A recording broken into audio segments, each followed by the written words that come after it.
Wild horses. Introduction. Long ago, huge herds of horses ran across the plains of the American West. There may have been millions, so many that early maps simply named the area wild horses. Thousands of horses still run free. They roam the West in herds, usually far from people. These wild horses are called mustangs. Where did wild horses come from? Between 2 and 4 million years ago, wild horses roamed North America. At the time, a land bridge connected North America and Eurasia, which included what is now Asia and Europe. The traditional story of wild horses has been that they took the land bridge to Eurasia and eventually became extinct in North America during the last ice age.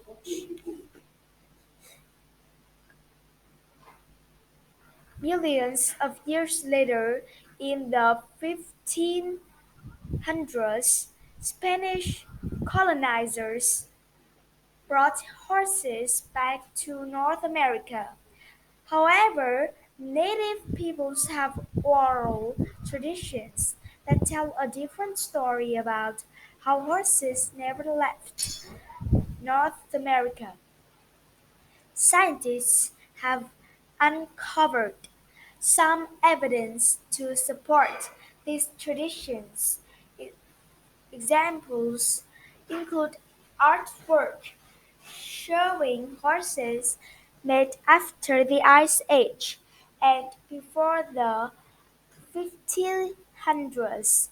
Scientists are testing the DNA from wild horses alive today. They are comparing it to DNA from Ice Age horses and horses throughout history. If horses were living in North America all along, the Spanish brought even more with them. Some were left behind, others ran off. Horses learned to live as wild animals across the American plains. Native peoples of the plains tamed some of them. Cowboys used horses to move cattle across the land, while settlers moving west into lands traditionally lived in by native peoples used horses to help them build homes.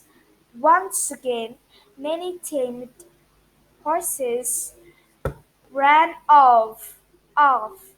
Others were left behind when people no longer needed them.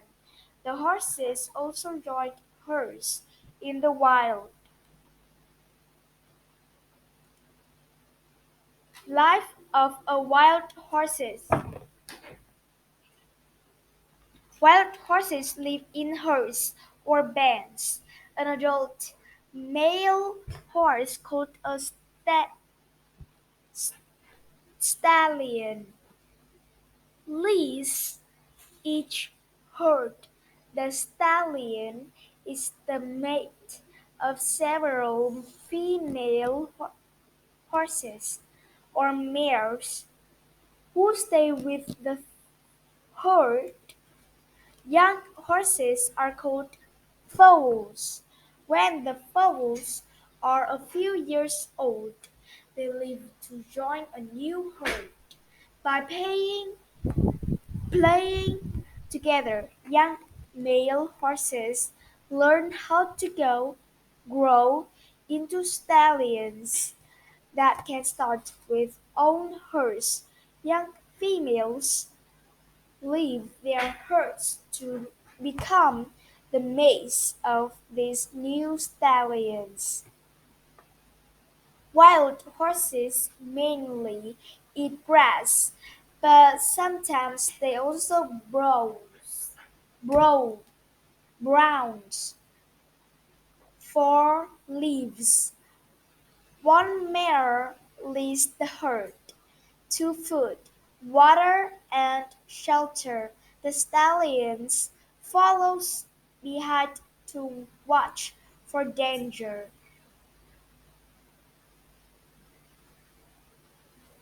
Each herd stays together to raise young horses and help the group. Protecting wild horses. In the West, people once depended on tame horses.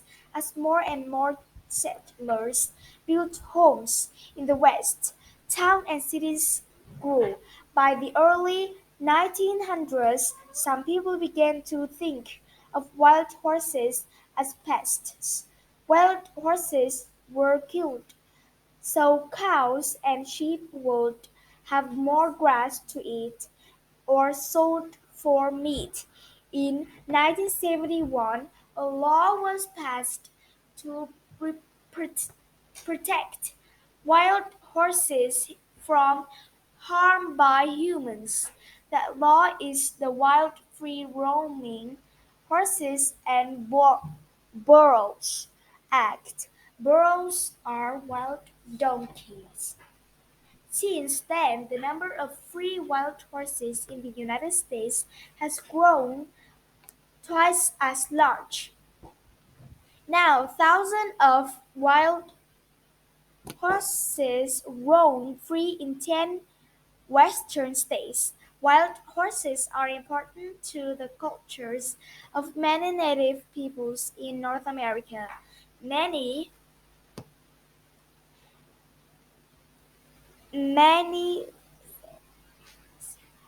sanctuaries, places where horses are kept safe and given land to roam, are run by native people and others who want to protect these beautiful creatures.